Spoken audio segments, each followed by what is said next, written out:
¿Qué tal? ¿Cómo están amigos y amigas de esta comunidad? Continuamos, por supuesto, con estos análisis, con estos puntos de vista respecto a este ejercicio electoral que se está llevando a cabo en nuestro país, las campañas rumbo a la silla del Águila, con estos tres, digámoslo así, tres representantes, cada uno de sus respectivos movimientos, aun cuando existe esta similitud definitivamente entre el Movimiento Ciudadano y la Alianza PAN-PRI-PRD en cuestión ideológica, y por el otro lado se encuentra, por supuesto, Morena con Claudia Sheinbaum. Pero, ¿cómo valoramos hasta el momento estas campañas? ¿Qué nos han dejado? ¿Qué nos han quitado? ¿Hacia dónde va? ¿Qué tan cansadas también han sido? ¿Qué tan largas? Mi querido Arnoldo Cuellar, de verdad, siempre es un placer platicar contigo y aprender de ti. ¿Cómo estás? Eres muy generoso, Jesús. Muchísimas gracias por invitarme. Muy buenas tardes. Un saludo a tu auditorio también. Muchas gracias, querido. Oye, pues yo la primera pregunta que te hago sería esa. ¿Cómo sientes tú esta campaña que hemos vivido? Por un lado, Xochitl Gálvez, por el otro, Claudia Sheinbaum, el papel de Andrés Manuel López Obrador también en todo este escenario. ¿Cómo lo valoras hasta este momento cuando cada día se acerca más el 2 de junio? Mira, es inevitable sentirse un poco agobiado por el largo tiempo que ha durado esta disputa por una, digamos, por una transmisión del mando que ordena nuestra Constitución sexenal, pero que incluye además el tema de pues, lo que fue quizás la mayor alternancia que ha vivido nuestra joven democracia en 2018 con la llegada del primer presidente que representa de alguna manera un pensamiento de izquierda, de alguna manera, no muy acabada, que es continuación de la gran eclosión del cardenismo a fines del siglo pasado y que parece muy distinta a lo que representó la alternancia de la derecha del Partido de Acción Nacional, que tuvo 12 años de oportunidad para tratar de consolidar pues nuevos esquemas, un cambio fundamental, una transformación de la vida política del país y que no lo logró porque pues como vemos hoy, la consecuencia de su asimilación al PRI, al ADN priista, pues los colocó donde están, primero a entregar el poder y luego pues a vincularse con este partido ya incluso orgánicamente, ¿no?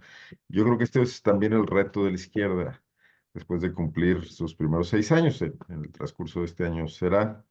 López Obrador da este giro que todavía yo no lo siento ni radical ni profundo, pero que por lo menos voltea la visión hacia los desposeídos, hacia la parte que ha pagado los costos de la transformación del país, hacia quienes han tenido que poner su trabajo, los resultados de su trabajo para enriquecer a una pequeña élite de mexicanos gracias al desmantelamiento de aquel Estado benefactor que tuvimos, que funcionó relativamente bien, salvo por su incapacidad para evolucionar, pero en términos económicos, digamos, hasta los años 70, 80 quizás, o quizás ya los 80 con muchas crisis.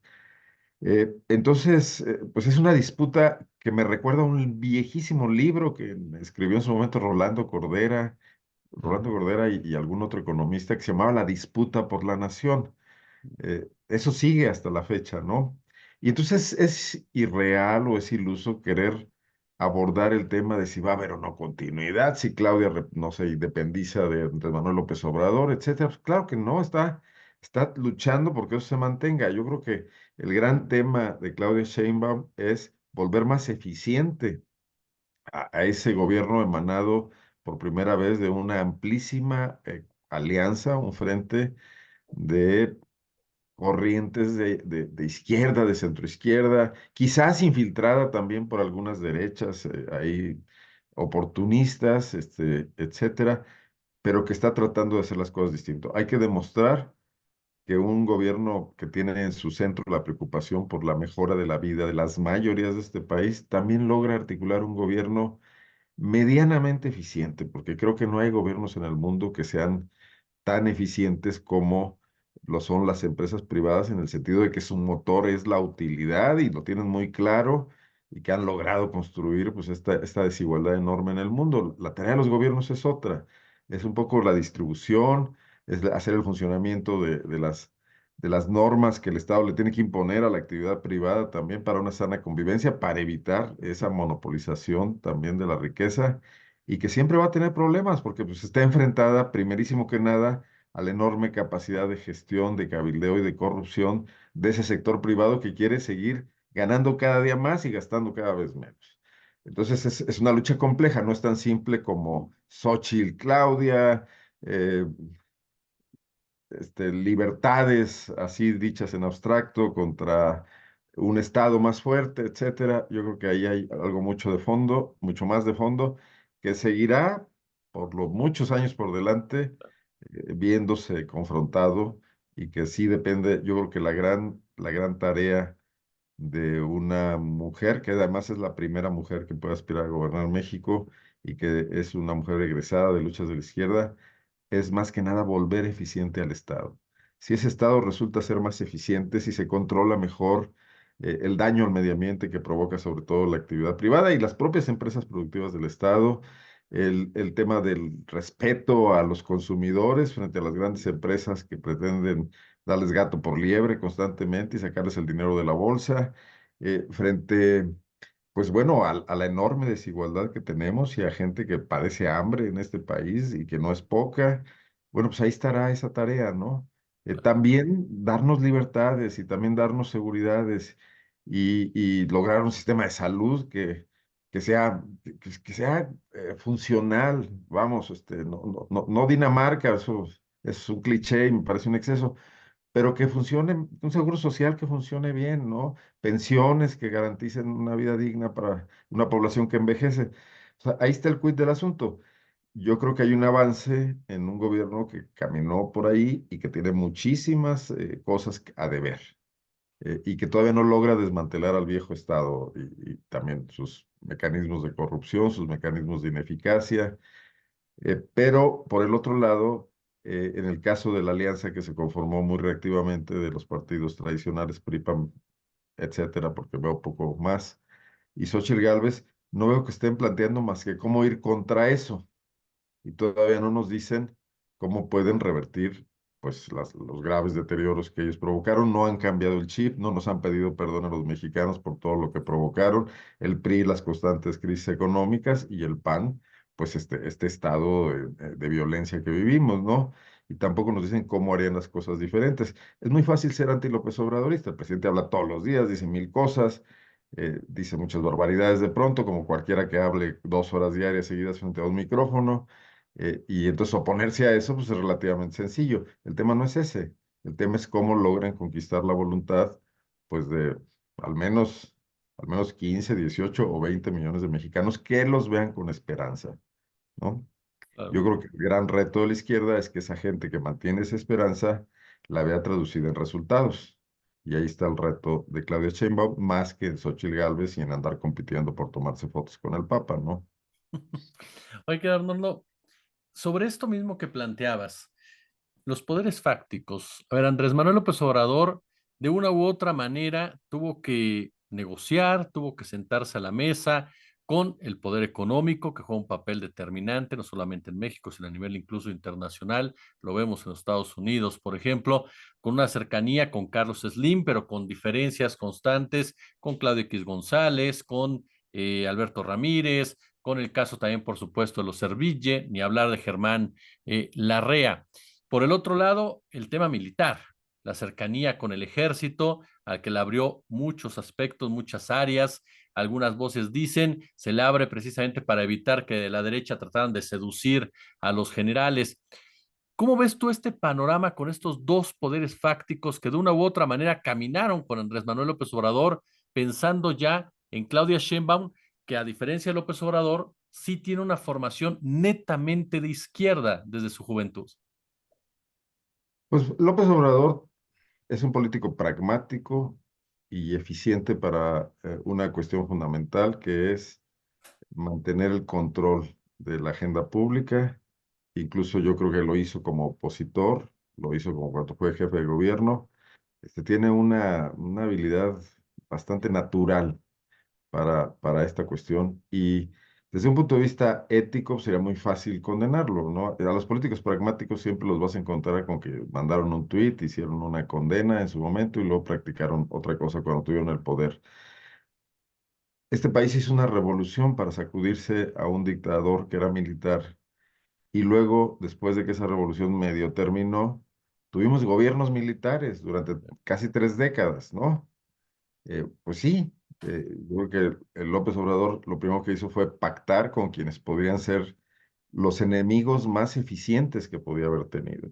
Si además de tener encima la prensa, que siempre esta prensa industrial, elitista, en manos de unos pocos propietarios, siempre ha sido admiradora y ha sido cómplice de los militares en este país. Yo nunca los he visto haciendo investigaciones. Son algunos portales, algunos, hoy sí son un poco más radicales, bueno, del 18 para acá, ¿no? Por la alianza que López Obrador estableció con ellos. Yo creo que el tema del poder militar es una asignatura a discutir en México profundamente en los próximos años y creo que López Obrador los empoderó aún más y eso va a ser complicado para abordarlo como sociedad. Pero no me parece que sea eh, imposible de revertir. Yo creo que países con historias más fuertes en cuanto a apoderamiento, no empoderamiento, sino apoderamiento de los militares del aparato público, dictaduras como la española, como la argentina, como la chilena, han logrado construir democracias sobre eso y no sin tener que administrar el tema del ejército de manera cuidadosa, ¿no? Ahí sigue ese pendiente. López Obrador los usó para construir, los usó para administrar. Probablemente yo lo que criticaría sería la falta de trabajo con un servicio civil de carrera eficiente.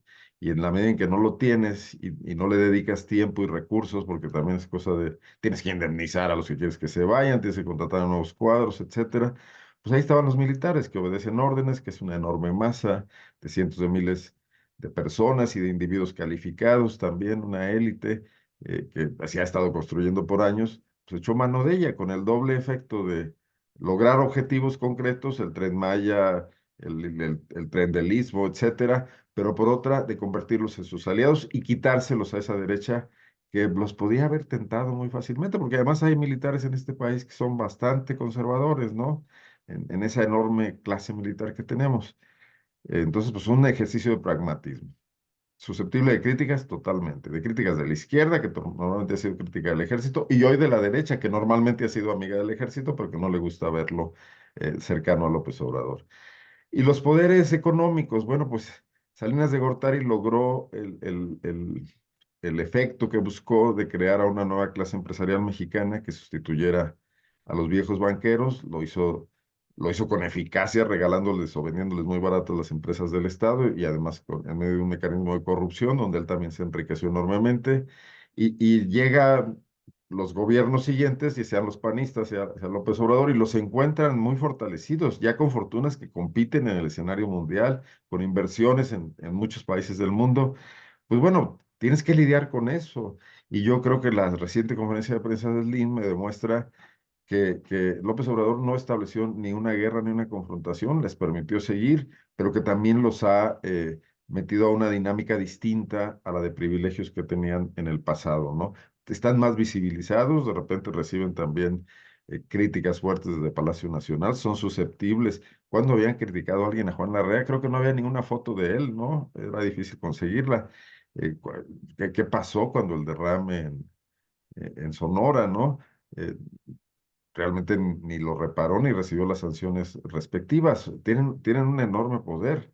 Patrocinan seguramente muchas campañas políticas, patrocinan intelectuales, son anunciantes de los medios de comunicación.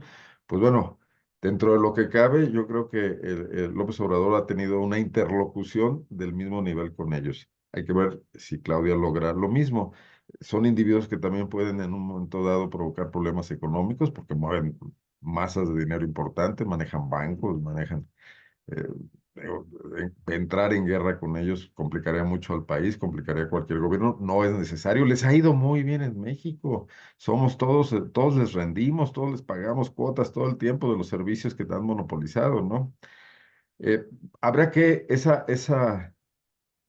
digamos, ¿cómo le podemos llamar a este régimen de esa aristocracia mexicana, hacerla que se comprometa un poco más con el país? Y a eso tienden las reformas laborales, las 40 horas, el pago de las pensiones, la mejora salarial, a que esas empresas que se dicen tan eficientes, pues logren meter eso en sus costos sin cargárselos a los consumidores y disminuir un poco sus utilidades, ¿no? Que han sido exorbitantes, ¿no?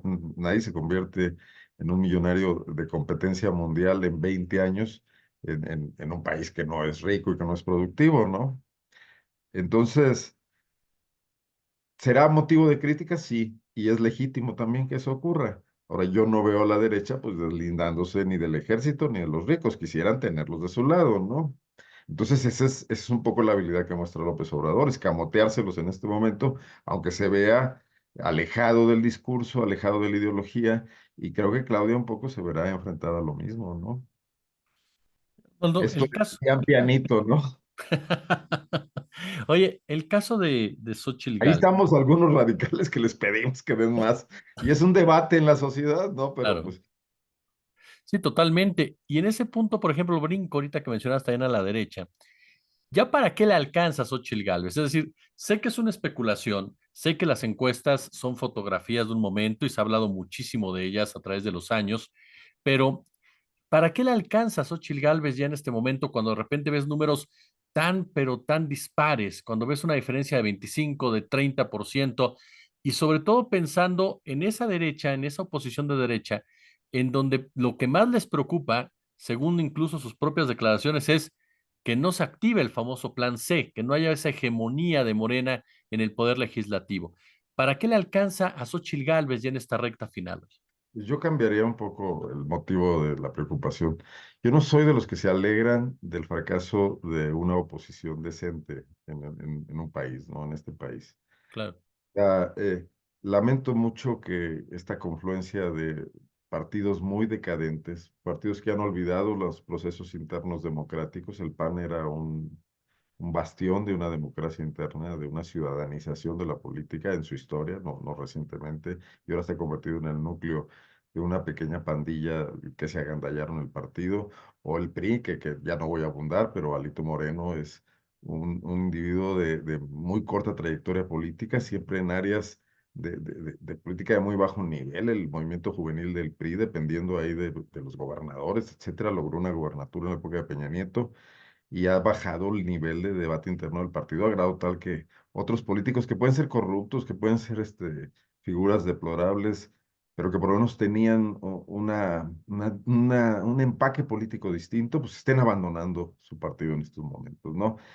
Y ahí va como punta, digamos, más bien como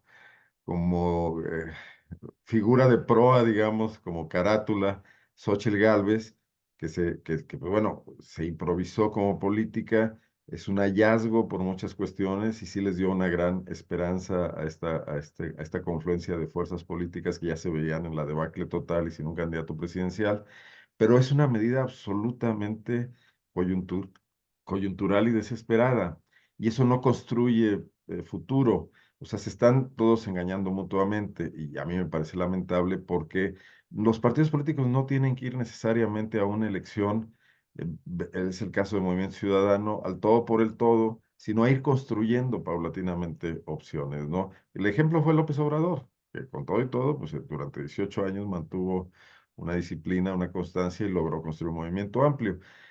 Porque los mexicanos sí necesitamos que ese debate que nos ha constituido como nación, entre liberales y conservadores y entre federalistas y centralistas, etcétera, se mantenga y se civilice y que esto pues pueda convertirnos en una nación que tiene alternativas y que tiene una vida política interna que marca ciertas tensiones, ¿no? Que son importantes. Que el monolitismo yo creo que degenera mucho y hemos visto grandes revoluciones perderse en el pensamiento único y degenerar muchísimo, ¿no?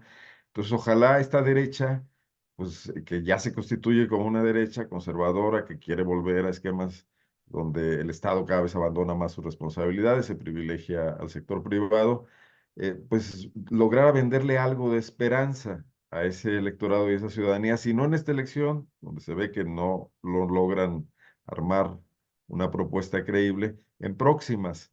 No creo que eso fuese insano para el país, porque el otro peligro es que crezcan los populismos de derecha, que se ha visto en muchas otras naciones, más